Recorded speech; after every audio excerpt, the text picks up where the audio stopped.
अगर आपकी सराउंडिंग में धूल मिट्टी या पोल्यूशन है तो नो डाउट आपकी हेयर प्रॉब्लम्स पीक पर होंगी। अब हेयर फॉल के कॉजेज भी दो टाइप के होते हैं, external and internal. And if you think masturbation can lead to hair fall, ऐसा कुछ भी नहीं है, ये सारी मिथ है। इनफैक्ट स्टडी शो करती है कि masturbation can relieve stress, but healthy amount में, ज्यादा नहीं कि रोज ही। Hello guys, welcome back to SWS और मैं हूं आपका अपना मनप्रीत सिंह। अब काफी लड़कों को ये फोबिया होता है कि भाई हमारे बाल टूटे तो हम गंजे ना हो जाए। तो गाइस, सबसे पहली चीज आपको ये जाननी चाहिए कि दिन में 100 से 150 बाल टूटना लाजमी है। पर अब इसमें भी एक प्रॉब्लम अराइज होती है कि भाई बाल कितने टूट रहे हैं कितने नहीं, उसे गिने कैसे। एग्जैक्टली आप नहीं गिन सकते, बट उसको मेजर करने का भी बहुत ही एक इजी तरीका है जो कि आप घर पे कर सकते हो। आपको अपने क्राउन एरिया से, मिड स्कैल्प से और हेयर लाइन से थोड़े से बाल पुल करने हैं, ज्यादा तेज नहीं खींचने, इजीली हल्का सा पुल करना है और देखना है कि कितने बाल टूट रहे हैं। अगर 6 से 8 टूट रहे हैं तो इसका मतलब कि नॉर्मल है, और अगर 6 से 8 से ज्यादा टूट रहे हैं तो मतलब कि आपको एक्सेसिव हेयर फॉल हो रहा है। अब हेयर फॉल के फैक्टर्स क्या है, इसके सॉल्यूशंस क्या है, और क्या डाइट एक मेजर रोल प्ले करती है हेयर फॉल में या नहीं, इन सब के बारे में डिटेल में बात करते हैं।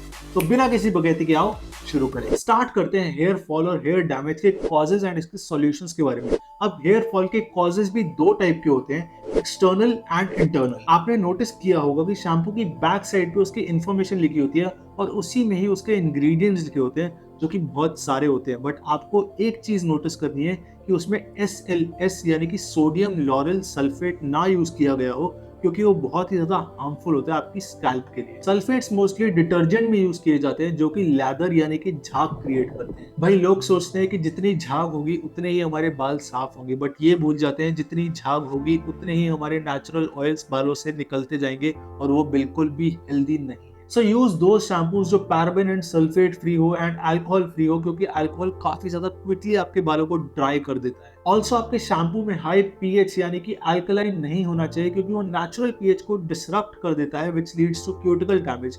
नाउ द क्वेश्चन राइजेस कि आपको कौन सा शैम्पू यूज करना चाहिए। लुक फॉर शैम्पूज जो माइल्ड हो, पैराबेन एंड सल्फेट फ्री हो, एंड जिसमें nourishing ingredients like natural oils, proteins and vitamins. अब स्कैल्प और हेयर टेक्सचर भी काफी टाइप का होता है। So for oily hair choose a clarifying shampoo जो एक्सेसिव ऑयल और बिल्डअप को रिमूव कर सके without over drying your scalp. For dry hair look for moisturising and hydrating shampoo जिसमें ingredients like shea butter, argan oil and keratin हो, जो आपके बालों को नरिश और रिपेयर कर सके। For fine and thin hair choose a volumising shampoo जो आपके बालों में टेक्सचर और फुलनेस दे। आपको शैम्पू एंड कंडीशनर रोज नहीं करना है। अगर आपके ड्राई या थिन हेयर है तो आपको 3 से 4 बार करना है अलॉन्ग विद द कंडीशनर, क्योंकि कंडीशनर आपके नेचुरल ऑयल्स को रिटेन करने में हेल्प करता है। एंड अगर आपके बाल ऑयली है तो 4 से 5 बार is fine. Number 2, styling your hair. अब घर से बाहर बाल सेट करके जाना किसको नहीं पसंद, तो हम सब ने सेट वेट जैसे प्रोडक्ट्स यूज किए होंगे। These products along with excessive heat from hair dryer are like slow poison. Gels and waxes में काफी सारे chemicals and high concentration of alcohol होता है, जो कि आपके बालों को ड्राई कर देता है after constant use. तो अब मैं ये नहीं कह रहा हूँ कि आप बालों को स्टाइल मत करो, स्टाइल जरूर करो, but use products like pomade, clays and creams जो कि आपके बालों को लेस इची और इरिटेबल करते हैं। बट हाँ, ये थोड़े एक्सपेंसिव होते हैं and totally worth it, because ये आपके बालों को सिग्निफिकेंटली कम डैमेज करते हैं। अगर आप हीट यूज करते हो तो use heat protecting spray before using hair dryer, क्योंकि आपके बालों के अराउंड एक हीट प्रोटेक्टिंग शील्ड क्रिएट कर देती है। You can also use aloe vera gel for minimal styling. And one more thing, ये आपके बालों को नरिश भी करता है। Last external factor is incorrect hair practices, जैसे कि अपने बालों को बहुत ही गर्म पानी से धोना, which can lead to depletion of protective layer and it can also cause itchy scalp and dandruff.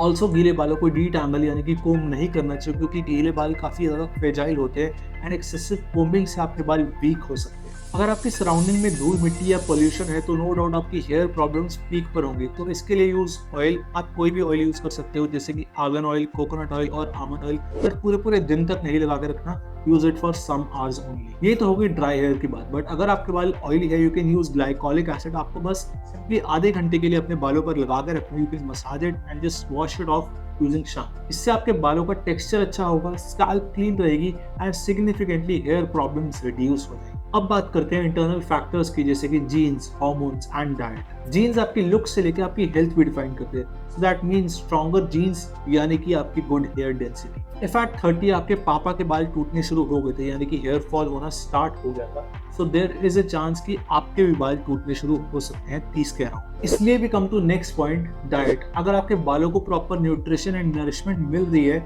So there is a possibility आपके हेयर फॉल डिले हो सकता है या फिर कंट्रोल भी हो सकता है। Vitamin A, C and E are very important for hair growth, so include citrus fruits like orange, kiwi, strawberry and bell pepper, and antioxidants like nuts, spinach and avocados. Next is take adequate amount of protein, क्योंकि हमारे बाल is mostly made up of protein, so meat हो या plant based हो, protein जरूर लेना चाहिए। Eight biotin जो एग और nuts like walnut and almonds में होता है, जो कि हेयर ग्रोथ को प्रमोट करता है। अगर आप नेचुरली ये सारी चीजें अपनी डाइट में इंकॉर्पोरेट नहीं कर पा रहे हो ड्यू टू बिजी शेड्यूल या कोई भी रीजन हो, you can always go for supplements like biotin, multivitamins, iron and zinc and omega 3 for healthy stat. Lastly let's talk about hormones. इसके लिए you need to know about DHT, that is dihydrotestosterone, जो कि male pattern baldness का सबसे बड़ा reason. DHT increase होता है high level of testosterone की वजह से। स्ट्रेस, एज, ओबेसिटी, शुगर, ये सारे फैक्टर्स हैं इंक्रीज DHT के। थोड़ा जिम जाओ एंड स्ट्रेस मत लो।